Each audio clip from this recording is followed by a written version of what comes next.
Kelak di akhir zaman, penghancuran Ka'bah di Mekah menjadi tanda-tanda datangnya kiamat kubra, di mana pada waktu itu orang-orang yang beriman sudah diwafatkan terlebih dahulu oleh Allah Subhanahu wa Ta'ala melalui media angin dingin, sehingga akhirnya penduduk bumi hanya dihuni oleh orang-orang yang sangat buruk perilakunya.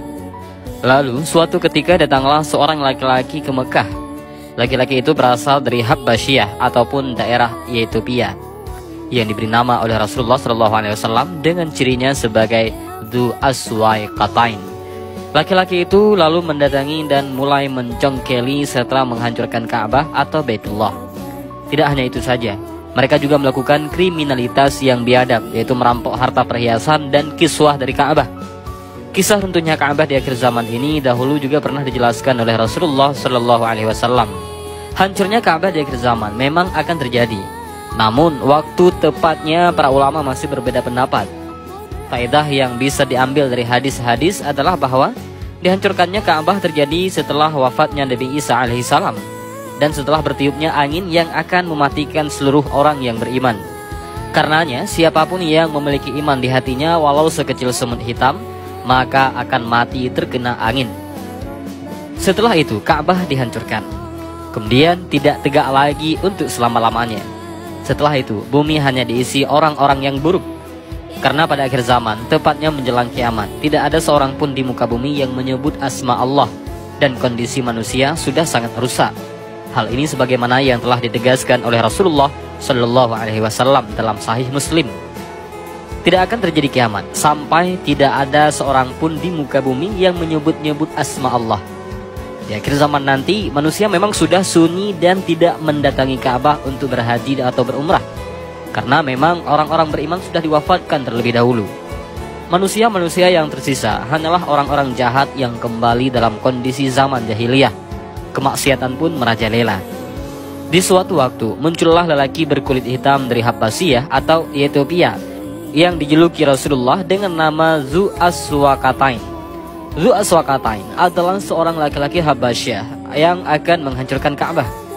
Rasulullah SAW telah menjelaskan sifatnya secara cermat. Beliau menyebutkan bahwa dia berkulit hitam, kedua kakinya renggang, dan ini termasuk ciri-ciri orang Habbasyah. Beliau juga menyatakan bahwa dia botak, ubun-ubunnya licin, persendian tulangnya bengkok sebahagian keluar dari tempatnya. Lelaki Habbasyah yang botak dan hitam ini lalu mendatangi Ka'bah untuk meruntuhkan Ka'bah. Di dalam hadis sahih dari Ibnu Abbas berkata, "Saya telah mendengar Rasulullah SAW bersabda, seolah-olah diriku melihatnya berkulit hitam, kedua kakinya saling berjauhan. Dia mencongkel Ka'bah, bata demi bata."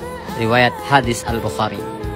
Setelah sampai di Ka'bah, lelaki itu lalu menghantam Ka'bah dengan cangkul dan kampaknya. Dari Abdullah bin Amr bin Aish berkata, "Saya telah mendengar Rasulullah SAW bersabda, Ka'bah akan dihancurkan oleh Dzu Aswaqatain dari Habbasyah. Dia merampas perhiasannya, menanggalkan kiswahnya. Seolah-olah saya melihatnya botak, persendiannya tidak lurus. Dia menghantam dengan cangkul dan kampaknya."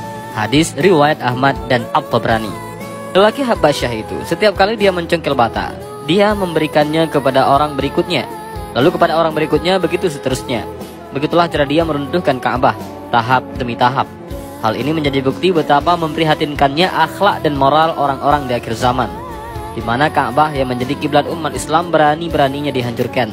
Tidak hanya itu saja, ketika batu-batu Ka'bah sampai kepada orang yang terakhir, maka dia lalu melemparkan batu-batu itu ke laut. Begitu gilanya mereka meruntuhkan Ka'bah yang mulia ini. Begitu teganya mereka menistakan Ka'bah yang selama ini menjadi kiblat salat bagi miliaran umat muslim setiap harinya sejak zaman Rasulullah SAW. Bahkan selalu dikunjungi jutaan jamaah haji dan umrah setiap tahunnya. Ketika mereka sudah merusak kehormatan dan meruntuhkan Ka'bah, merampas harta di dalam Ka'bah, maka Ka'bah tidak akan dibangun lagi selama-lamanya. Sementara dalam hadis riwayat Sa'id ibn Sam'an dikatakan, setelah itu ke Baitullah tidak ada lagi yang menunaikan ibadah umrah selamanya. Dari sinilah menjadi bukti waktu dekatnya detik-detik menjelang hari kiamat besar. Usaha penghancuran Ka'bah memang dahulu sudah pernah dilakukan oleh Raja Abraha. Abraha adalah raja yang kejam dan arogan. Ia menyerang Yaman dan berhasil menguasainya. Ketika ia mendengar orang-orang pergi haji ke Baitullah di Mekah, timbullah keinginannya untuk membangun rumah suci di Yaman dengan maksud mengalihkan perhatian orang-orang agar berhaji ke Yaman dan bukan ke Mekah.